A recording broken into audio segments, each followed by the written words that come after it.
Hello, everyone, and welcome to the Conspiracy of Goodness Network. Our happiness hour for tonight is going to be a lovely recording that will be useful and helpful for quite some time. Because our topic tonight is finding a way to have meaningful human connection in a hybrid reality.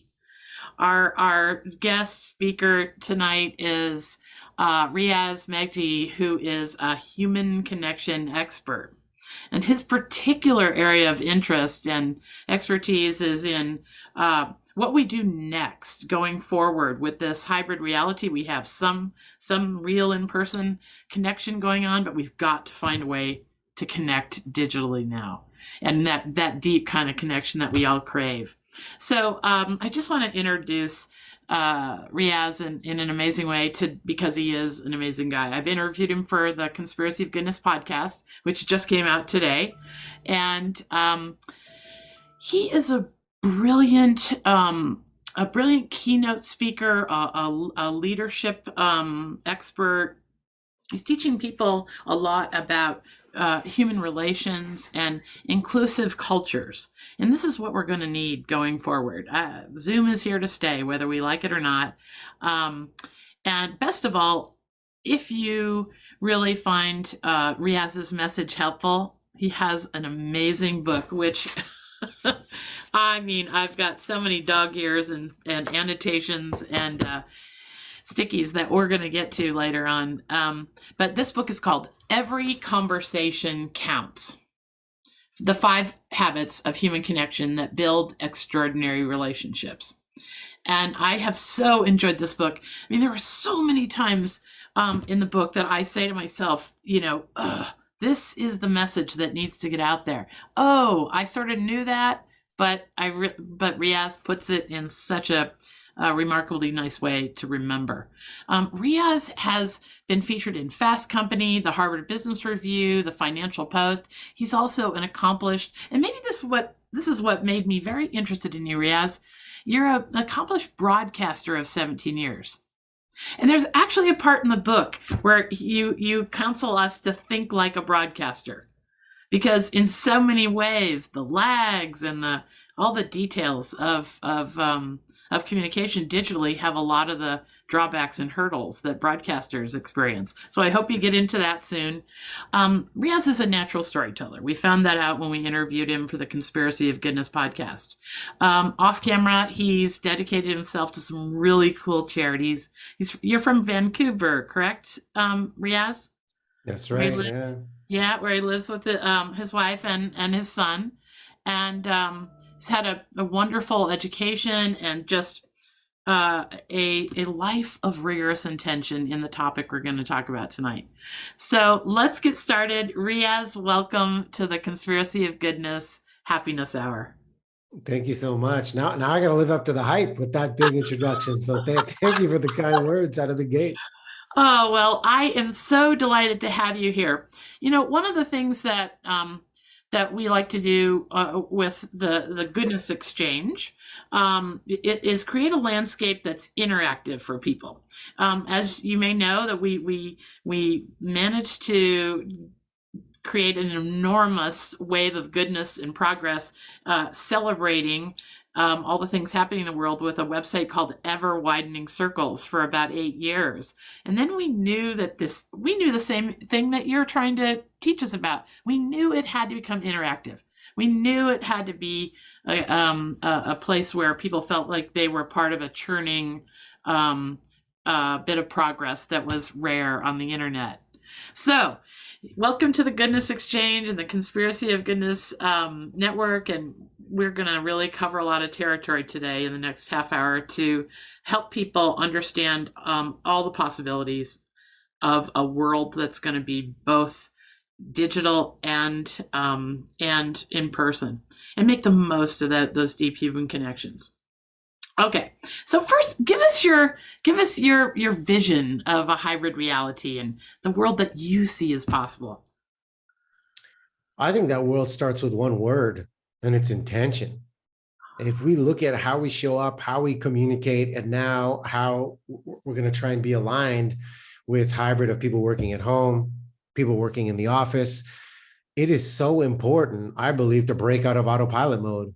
And the way we may have passively communicated with texts and emails, now it's really important to get intentional with how we're consistently checking in with one another and understanding what we're struggling with. And this notion of a hybrid reality is fascinating because I've had some leaders. I had a leader this week at an event I was working at say to me, I don't even know how tall the people on my team are because I haven't been in a room with them.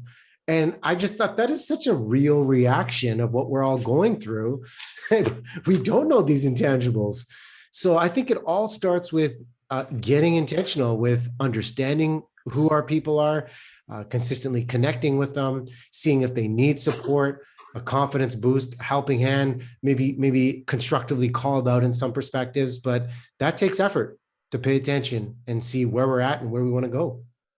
I just love that. That is such a great way to open up this happiness hour. Okay, so there's no more going on autopilot. We have to go to the internet with intention.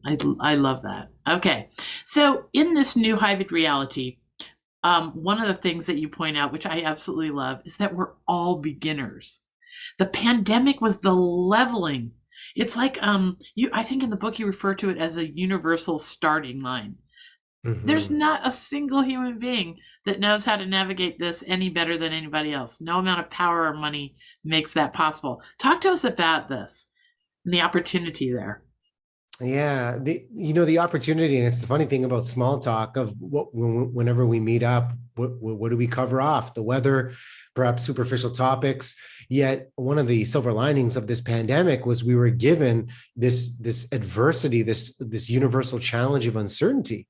And it became such a universal commonality for all of us to endure something different, change and transition where we're at, deal with sirens when we're trying to do a broadcast on the happiness hour. Like it is what it is, Yes. And you just got to roll with it. And that leads me to something I was going to ask you about, a lot of many questions down, but this is a perfect example. In the book, you talk about owning the imperfections, that we're all of us, a lot less tuned into everything being perfect. Talk a little bit about that. Yeah, we're in this culture. And if we look at any mainstream media, and having worked in the media for almost 2 decades, I guess you could say I was a culprit contributing to the cause of, stories we'd put out there, but then realizing how do we cut through this trap of perfectionism and think about the stories that could be told that, are real life challenges. And we've all had the example of seeing what frontline workers have been going through to support us through this time. And media as it stands of what we use right now, I think social media, we kind of touched on this with the podcast, that in many respects, if you look across the board, many people still use their social media outlets, whether it's Facebook, Instagram, the metaverse, whatever you want to call it, as their highlight reel. And they're showing up when something great has happened. And hey, look at me and look how great my life is. And I think, back to this word of intention, and if we're going to cut through perfectionism, is truly using our curiosity with the stance of look at you is greater than look at me. And if we use our social media with the intention of engaging, starting a conversation, creating rather than passively consuming, or just putting things out there for the metrics and the vanity and the likes, I think meaningful connections can really be built in much deeper ways, especially in this hybrid reality we're moving through, because we're going to rely on digital leadership so much more now. Absolutely. So, and just to realize that almost all of social media is comparison without context. I mean, you don't know what's exactly outside this screen right here. My dirty laundry. So true. Right? And everyone has dirty laundry. So I think we can celebrate the fact that we're all starting at the same point with this. We can live with the imperfections. And that leads me to something that I really wanted to you to comment on. One of the book reviews that I read, and the book is truly a big leap, so I'd encourage people to get it. One of the book reviews said, "A great reminder to be in the moment with the person you have chosen to be with." I love this sentiment because we're back to gosh, we're just all on autopilot racing through. Talk to us a little bit about that. Yeah, I mean, that review stands out to me because, I mean, it touches on some of the research of the idea of, oh, hey, Dr. Linda, let's meet up. We're going to sit at the table. And then some of us might just unintentionally you just subconsciously, you put your phone on the table and it's face down. You're like, hey, I need to be in the moment. I'm going to put the phone face down. But the simple idea of having this technology on the table and knowing it's there, there's research in the book that talks about the fact that you're 20% less likely to fully be able to stay in the moment because your brain knows there could be a ping, there could be a vibration that pulls you out of the moment. And that opportunity we all have now, realizing when you strip out the human connection of how we were really limited in the past 18 months, 2 years, these types of small things make a big difference to give somebody that time, whether it's 5 minutes, 30 minutes, or even an hour together. Hmm. Yeah, we've got a little trick that we do whenever we go to a restaurant with our kids, and our kids are, millennials and Gen Zers. Everybody stacks their phone one on top of each other in the very middle of the table. And whoever grabs the phone first during the meal has to pay something towards it. Okay, my kids aren't the age where they can pick up the whole tab. I look forward to that day. But they have to shell over something. And recently I was back at the family farm and I had my even younger nieces and nephews at the table. So I made them, if they picked up their phone before me, they had to come do the dishes at my house. No phones were picked up. I can tell you. But these are the kind of little, maybe that's a funny way of laughing about this problem that we all have. Like, can we lighten up a little bit about this too and figure out some workarounds? Got any really good digital workarounds you want to lay on us real quick here? Well, I like the approach you're discussing because for those that may have a sense of social anxiety, because let's be honest, our social skills atrophied over the last little while, is really if we're coming back together, is learning to respect other people's boundaries while at the same time creating our own and doing it in a fun, welcoming way, like the phone stack game is saying, I want to make the most of this time together. I mean, if we come in and try to dictate the way people do things, it's not going to work. But if we make it fun and say, hey, everyone put their phone in, it's kind of like this charter to create a sense of trust where, okay, y'all agree to this? Cool. Okay, we put our phones in and people will support what they create. But if I come in and say, hey, you need to do A, B, C, D if you want to communicate with me, it's not going to work. And then it's going to become an us versus them mentality. So I think the start of the workaround is just finding creative ways to connect. And that could be, hey, we're going to go for a walk together because we're facing the same direction. Maybe we're walking the dog. Great. You've got the phone stack game. Great. I was recently at an event and I thought this was a great idea to connect. I was recently at a destination wedding for a family in Cancun. And, you're dealing with all of these realities of, is this safe? Is everybody vaccinated? Have they tested negative? And they had this event called the silent disco. Like, are you familiar with the silent disco? I am. I think it's so funny. Tell about it. So the silent disco, and I'd heard about the concept and I'd seen videos on the internet. I'm like, this is really weird, but it's 3 DJs in the room. Because if you're the DJ, you have the toughest gig in the room to try and please everybody. They're like, play this song, play that song. You're like, man, it's a thankless job. But the silent disco is you wear headphones and the color lights up with the DJ that you're listening to. And you've got 3 DJs and it's such an icebreaker. There are people from all over the world. You see them dancing and you see what color they're listening to. And you take a moment, you take your headphones off and you look around, you're like, well, this is different. And if you don't have your headphones on, this looks pretty weird, but it brought such a love and connection in the room because of technology. And I think those aspects of creativity came about because of the pandemic. I never knew of a silent disco prior to COVID. So I think it's just really getting creative with the means of how we're connecting and above all, having fun with it. It is so true. We've got some staff members here at the workshop with Have Writing Circles. I bet you they have some odd things like this that they can share with us at some point too. So that brings me to another great point that you just illustrated. we can embrace the newness. We don't have to complain that we wanted to go back the old way. We can embrace. You talk about first experiences. Talk to us about first experiences. Absolutely. Okay. And as I do this, for those of us that are here for the recording, I want you to write down in the chat right now, what is something you did for the first time? One thing you've done for the first time, maybe in the past year, maybe in the past month, maybe in the past week. What's something brand new that stands out to you? And as you think about that, and Dr. Linder, to your question about newness, everybody talks about the new normal. What if we made novelty our new normal and scheduling newness back into our regular routines of trying something new, taking a new course, learning a new skill. My son's almost 3 years old, and watching all of these joys he's having because everything is new. He's doing it all for the first time. How can we bring that back for ourselves and then reignite that and evoke that positive emotion where we can share those experiences? Because I feel, personally, I became a bit introverted during the pandemic. I was limited. I was a little paranoid about health and safety. So I stopped doing these things. And I see Ricky chime in and say, Facebook Live interviews. Yeah, press the record button, put yourself out there and just start sharing what you're learning. This sense of newness takes us out of our comfort zone, but it can lead to just new realities and new discoveries of who we are and who our tribe will be. Mm. So, and some people find this sort of transition easier. There's a fabulous older book called Who Moved My Cheese? I want to turn people on to. Riaz, do you remember that book?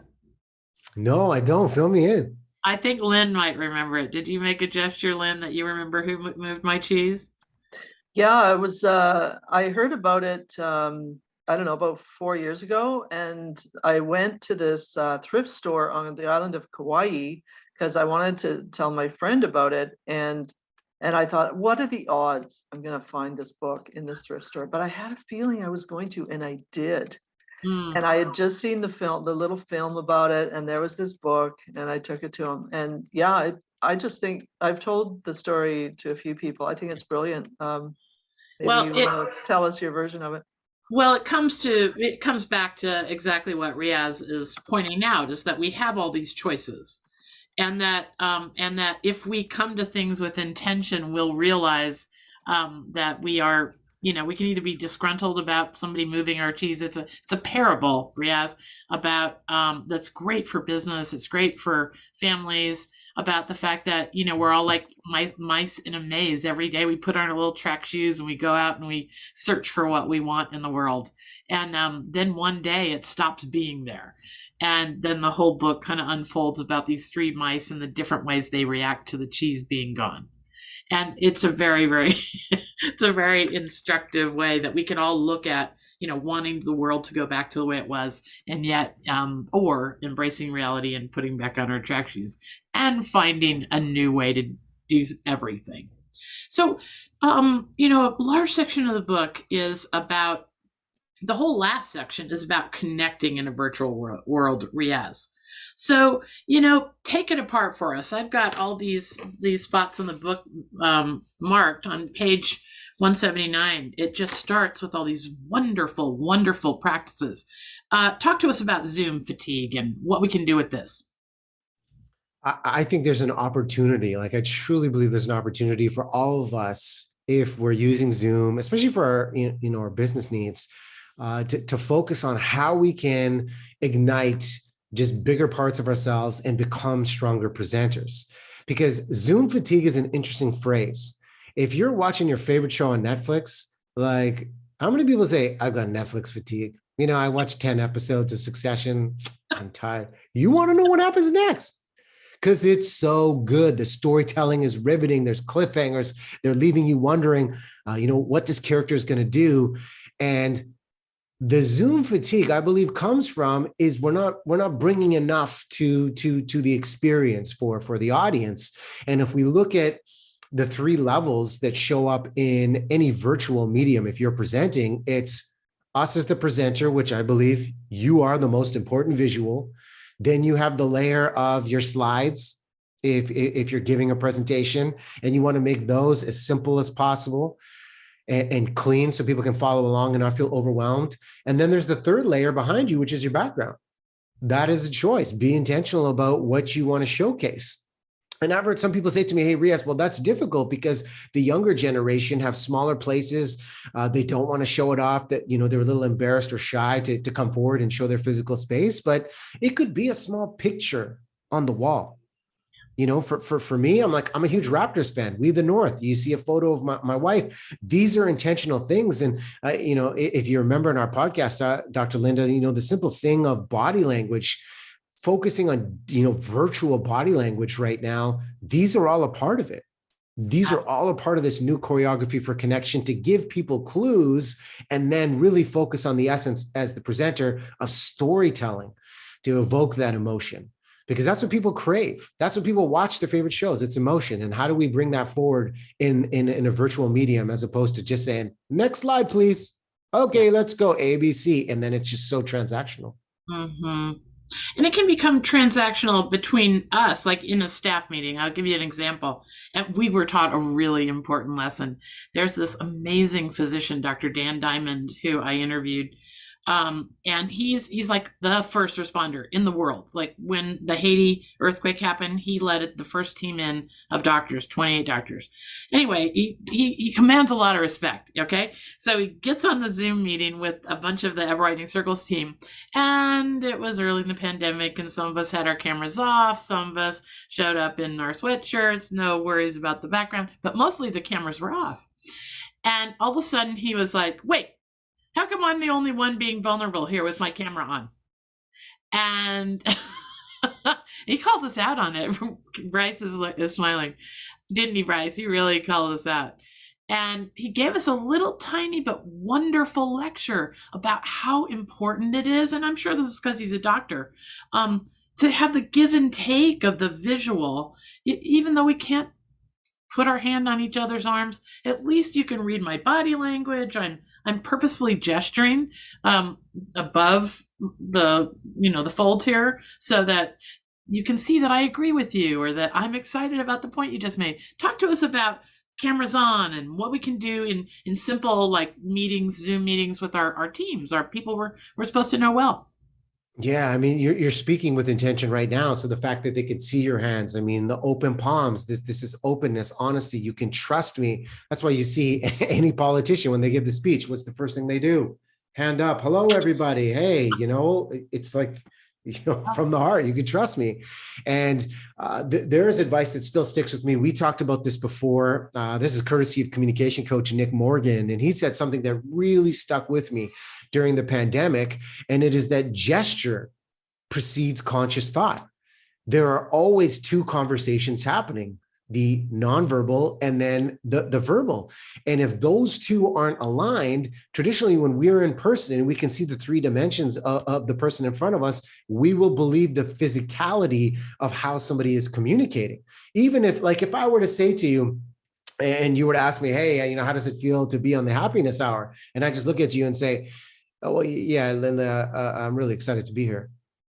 I could say those words and you'll be like, this guy's not feeling it. Like what's going on? And people are confused. They're going to believe the physicality. So given the frames, yes, include your hands if you can, but that reliance on your face as a communicator is so much more important of the expressiveness that we put out there. And, you know, the hybrid reality is also interesting with inclusive cultures because cultural identities come into play. There are some cultures that are so emotionally expressive and it's delightful to watch. Yet there are some that are more reserved and they could look at the emotionally expressive that'd be like, this is a little dramatic. This person's a little too over the top. It's too much.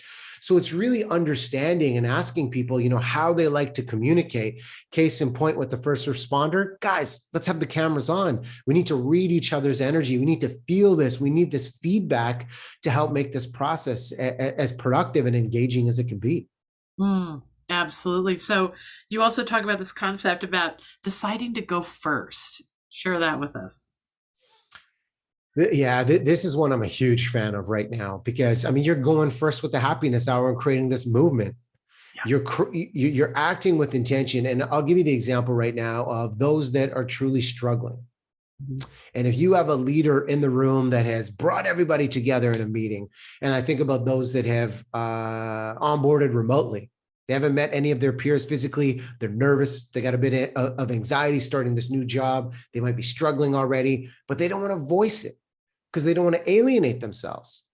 But if you're a leader and you can go first and say, Linda, you know what? I remember my first day on the job. This is how I felt flat on my face. And you can tell a great story about that. Immediately, you have created a space of psychological safety that it's okay to share.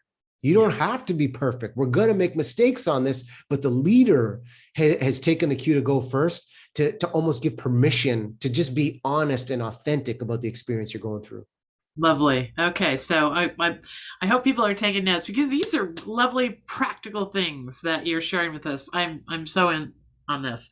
Okay, let's see. The next two questions I was going to ask you, we've already talked about. Let's see. Okay. So the last bits of the book contain a lot of wonderful stories and insights about why this concept of every conversation matters, counts, may be fundamental to our happiness going forward. Like, you know, if you're lonely, you talk about a loneliness a lot in the beginning of the book, and a lot of remedies to loneliness. At one point, well, talk to us about some of that too. Like, every conversation counts, because we're not just bumping into people constantly all day long anymore. Yeah, loneliness is a big challenge. And it was a big challenge before the pandemic that I believe not enough people talked about.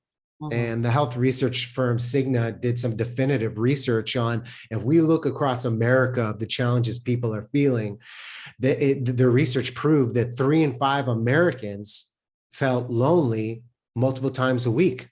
1 in 4 said they had no true friends. And the importance of this research was to break through the stigma or embarrassment that could exist from somebody speaking up and saying, hey, like, I've got nobody to talk to. Mm. And that could be a scary, scary place to be. And that's why I believe this message, every conversation counts, that you never know where you are, what you say. You know, one of the messages I share during keynotes is that we all have the power through our words to teach, inspire, or destroy a person. And the right words at the right time, they could really shift what somebody is feeling, what they are thinking. It could amplify their sense of belonging. And it's just one conversation away from a life-changing perspective. And knowing loneliness exists prior to the pandemic, knowing what we've all felt because of isolation, I think there's a great deal of humanity and empathy now that we can all kind of relate to each other of what we went through. And then the opportunity to get intentional with how we stay curious if somebody's struggling and how we can help lift them up. Yeah, I love this. Oh, I've got to find this. I was taking so many notes. Oh, I love this. Somewhere in the book, you wrote, you know, you have these great headers that cause me to just pause and ponder. And one was, what do you want me to know about what you're going through right now? Whoa, Riaz, that is such an important question. You know, if my mom just passed away last week, and I was back in Illinois for the funeral and so forth, and it was a beautiful celebration of life. She had a fantastic life. But wow, if people had asked me that question, it would have saved a lot of trouble, because I would have said, I feel joy, I feel wonder at this, what I learned at the visitation. Everybody had a story about my mom that I had no idea about. And I have a friend with cancer, and I have a sister-in-law who's going through a tragic time with her son. And, you know, I'm going to start asking people that, just straight up. What do you want me to know about what you're going through right now? Wow, talk about a connecting question. Tell us where that comes from. You know, that I'm honored that could help serve you during this time. And, you know, my heart goes out to you. Losing a parent is never easy. And I can only imagine the stories. It sounds like people help lift you up with what they shared. That question came to me in a conversation that happened in February of 2020. And for years, I've had the opportunity to MC a gala for the Canuck Place Children's Hospice here in Vancouver. And the work they do is remarkable, supporting children and families. And these children have life-threatening illnesses. And I'm always amazed at the parents that take the stage at these galas that have the courage to share their story of having gone through the unthinkable, of having lost a child. Yet every time they do it, that emotion rallies the community to understand the profound work the hospice has been doing. And in February of 2020, I was literally sitting at the round table before the gala started, and the head counselor, Deb from Children's Hospice, she was sitting beside me to my right, and the parents were sitting to my left as they were getting set to take the stage and share their message. And I literally looked at Deb because, similar to your position, Dr. Linda, I had lost my father 4 months prior to this conversation. Right. And it was a sudden death. I got one of the most terrifying calls of my life when mom called and she said, something's happened to dad. I could hear paramedics in the back trying to revive him. And it turned out that morning, and I had spoken to him the night before, but that Friday morning, his heart stopped and he was gone. Didn't get the chance to say thank you. Didn't get the chance to say, I love you. Didn't get the chance to ask him what life meant to him. And I realized in that moment, going through the grieving process, I had failed every single person that had lost someone because I shied away from that conversation. Right. I was afraid to trigger them. So when I asked Deb, that counselor, as I was trying to navigate through my own grief and emotion and try to understand this process, I said, Deb, what is the best thing you can say to somebody that has lost someone? And she smiled and she looked at me and she said, Riaz, it's not about what you can say. Because what do we do when someone's lost somebody? Hey, I'm so sorry for your loss.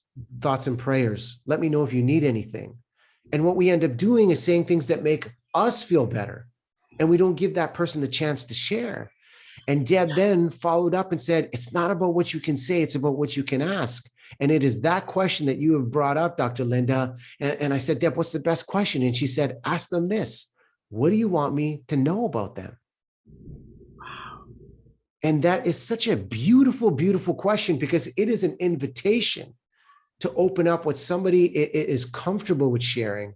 And I can tell you, every single person I have asked that question to since the pandemic began, since I was given the gift of that question, has given me an authentic and beautiful glimpse of that person that they lost, or a story that was meaningful to them. Or maybe a laugh that they shared, but it was a beautiful moment of humanity. And it all started with intentional curiosity with this question, what do you want me to know about them? I can see just like a kaleidoscope of possibilities that are opened up with that question. And then let's say we even use it in our day-to-day life, like when we know somebody's got COVID and we're talking to them on the phone because they can't come into work or whatever it is. This could be, whenever someone suffers a setback, we all find it hard to pick up that phone or make that first thing. But boy, what do you want me to know about whatever the situation is, about what you're going through right now? This is lovely. So we're going to have to wrap up, but every time I talk to you, I say there's going to have to be another conversation. And I have like 10 questions teed up down here for interview number 2 for the Conspiracy of Goodness podcast, because we won't get to them tonight. But I do want to end on a really neat concept that you, first of all, do we have any questions before, because we can just end where we just ended, as Riaz has to leave in about 8 minutes. Bryce, are there any questions in the chat, or anybody here want to offer up a question? Because I have a beautiful spot for Riaz to take us out on, if there's no burning questions. No question. Okay, so Riaz, there was a part in the book where you talked about emotional photography that bookmarks the moments we share with others. Oh, that's a phrase. I have to just think about that. You talked about emotional photography that bookmarks the moments we share with others. Talk to us about that. It's what that represents is the opportunity we have with a toast. And the power of our words to capture what is going on. And one of the habits in this book is how to make people feel famous. And I'm not talking about in the superficial way. I'm talking about in the way of really allowing somebody to say, I see you, I recognize you, and I acknowledge what you've done. And now more than ever is, how do we truly make people feel valued? And emotional photography and the words that can shape up the emotional photography to bookmark the moments we share. Think about that toast. If you have a moment, and mostly it's at weddings when people will stand up and do that, anniversaries, maybe it's a work anniversary. But think about, if you have that moment, how you can truly practice specificity with your praise. Because sometimes, we have the purest intention, but we could say, hey, Dr. Linda, great job on the podcast. And I've fallen short of articulating what has made it so special.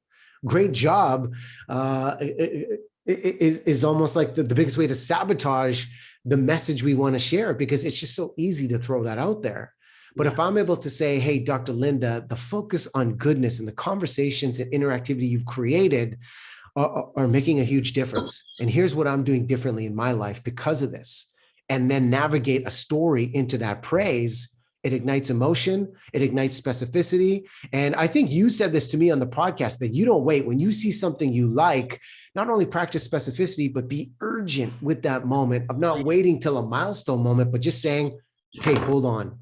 What you've done here is special, and here's why, and letting people know, because we need that right now. I think you're so right. And I'd say that, what if? I love what ifs. But, what does a world look like where we are willing to toast with a mug that looks like a moose? We can toast when we're out to dinner. We can toast when we're sitting at the lunch table with our coworkers. I think that the part that you write about, it's not a whole chapter, but it's folded into this. So that's a whole nother thing we could talk about, is how to make other people feel famous. Calling out the good things that you're thinking in your mind, even if it's, God, her hair looks good today. Say it. I like it when people say my hair looks good. I mean, we got to let these moments end digitally. I don't think there's any difference. Digitally, if you see something you like in somebody's background, if you love the energy that somebody's bringing to a meeting or a conversation, we should speak these things. We have to support each other. And there's one thing I'll add to this. As at the time that we're recording this, we're approaching the holiday season. But regardless of the holiday season or any point, if you want to show this appreciation, truly use the power of video. For years, whether we realize it or not, many of us have relied on ghostwriters to express our emotion, i.e. the Hallmark card. You pick up the card, you're like, these are beautiful words, signed sincerely, Riaz. And you're like, really? There's so much more to say here. But if we could surprise people with video, and it could be a 30-second hit to say, hey, I just wanted to record this for you because I came across your podcast. I saw something you wrote. I've been watching what you're doing, and it's made a huge difference. And they see you and they feel this emotion through video. It can be a powerful vehicle to accomplish this goal of appreciation and making people feel famous. Okay, let's just start that. I am so with you. I learned about, I forget what the company's called. There's probably a million of them now. But I learned about that about 2 or 3 years ago when I started taking some instruction on public speaking. I think it was called Bomb Bomb. And I had the most fun with that thing. It's, you attach it to your Gmail account and then just boom, instead of writing an email, just do a little quick video. And you get a chance to do it over if you don't get it right, but you don't even care. It was remarkable how people just loved getting a 1 or 2 minute video with the smiling face and a welcoming tone, and it replaced all the emptiness of text and emails and stuff. So, okay, we can go on and on. We're gonna get Riaz on another Conspiracy of Goodness podcast.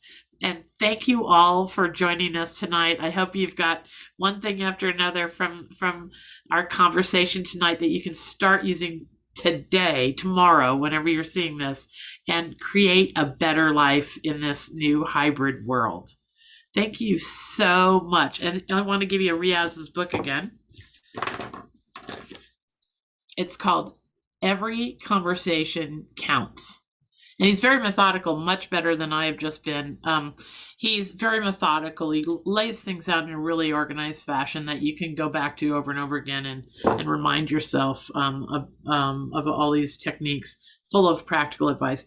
Riaz Meghji, thank you so much for joining us for the Happiness Hour. I know you've got to run. We'll see you soon in another format, and we'll keep adding to the conspiracy of goodness of information out there. Awesome. This is the best conspiracy on the planet right here, right now. Right. Thank you for the space. Okay. Bye-bye, Meg. Bye-bye. Bye. Okay. Great. So he had to leave us at quarter of, but it's just us left there. Anybody have any wrapping up kind of follow-up comments, questions? What was that? The how to make people feel famous.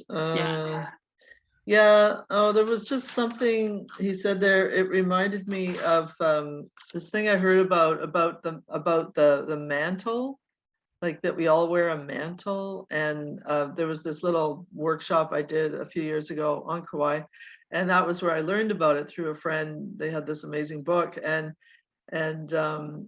at the end it would be sort of like a blessing, or you sort of knight somebody with this wand and say that you have you're wearing the mantle of dignity, or like whatever. Yes. But it was like just sort of blessing everybody with the mantle that they wear.